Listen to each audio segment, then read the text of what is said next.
Sa nakalipas na taon, ang Bitcoin ETF or Exchange Traded Funds ay nakatanggap po ng higit sa $20 billion na inflows.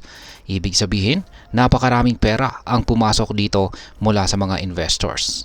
Kung ikukumpara po natin ito sa ETF ng gold na nagkaroon lamang ng mas mababang inflows sa kanilang unang taon, ang pag-angat ng Bitcoin ETF ay napakalaking bagay. Ipinapakita nito na tumataas ang interes ng mga tao sa digital assets katulad po ni Bitcoin at lalo nitong pinapalakas ang posisyon ni Bitcoin bilang isa sa pangunahing mga investment options. At ayan po ang siyang ating pag-uusapan sa video na ito. Pero bago po tayo magpatuloy ay nais ko lamang po munang bigyang linaw ang aking disclaimer kung saan ang nilalaman po ng video na ito ay hindi po ito isang financial advice. For education and information purposes lamang po ang layunin nito. Yan, ang unang tanong po natin dito ay bakit bumababa ang Bitcoin exchange inflows?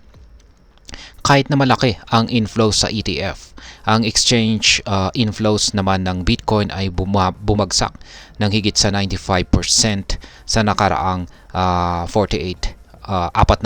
oras.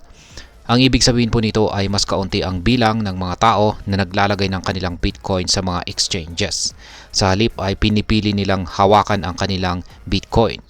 Sa pagbagsak ng inflows na ito ay pwedeng magpahiwatig ng bullish sentiment ng mga holders dahil hindi nila binebenta ang kanilang Bitcoin. Sa halip ay itinatabi o itinatago po nila ito.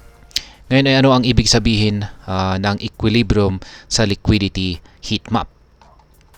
Ayan, liquidity heat map. Ayan po yung chart na mula po sa CoinGlass.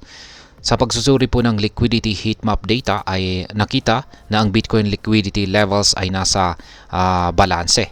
Sa loob po ng nakaraang 24 oras, ang presyo po ni Bitcoin ay nasa 68.8K at 67.5K ay nagkaroon po ng parehong 49.12 million na liquidity.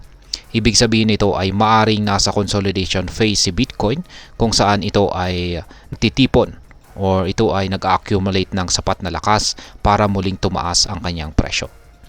Ngayon ay paano naman ang kanyang social volume or ang social volume ni Bitcoin? Ayan naman po ang kanyang chart dito. Kasabay po ng pagtaas ng inflows sa Bitcoin ETF at ang stability ng market, ang social volume ni Bitcoin ay patuloy na tumataas. Mula po noong October 12, ang social volume ni Bitcoin ay patuloy na umaakyat na nangangahulugang mas maraming tao, analysts at investors ang nag-uusap tungkol kay Bitcoin. Kapag tumataas po ang social volume, karaniwan ding tumataas ang market interest at activity nito. Ngayon ay ano naman ang aking masasabi tungkol dito? Ang lahat ng ito, ang tagumpay ng Bitcoin ETF at ang pagbaba ng exchange inflows, ang balancing liquidity at ang pagtaas ng social engagement ay nagpapakita po ng positibong pananaw para kay Bitcoin. Ang mga investors ay tila mas naniniwala at nagtitiwala na sa potensyal ni Bitcoin bilang isang pangmatagalang investment or long-term investment. Hindi nakakapagtaka kung mas lalo pang tumaas ang interest at investment kay Bitcoin sa mga darating na panahon. Kaya sa kabuuan ay mukhang si Bitcoin ay patuloy na magkakaroon po ng momentum.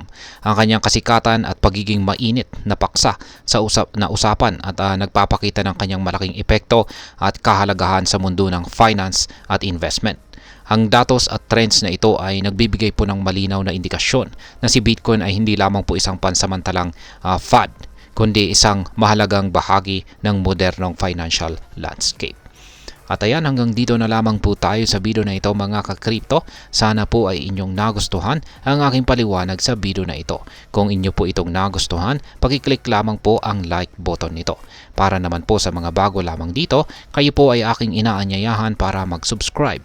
Pakiclick na rin po ang bell icon nito dahil ito po ang siyang magsisilbing notification nito sa mga bago kong videos na akin pong ina-upload sa aking YouTube channel na ito. Marami pong salamat sa panonood. Ingat po tayo lagi at God bless po sa ating lahat.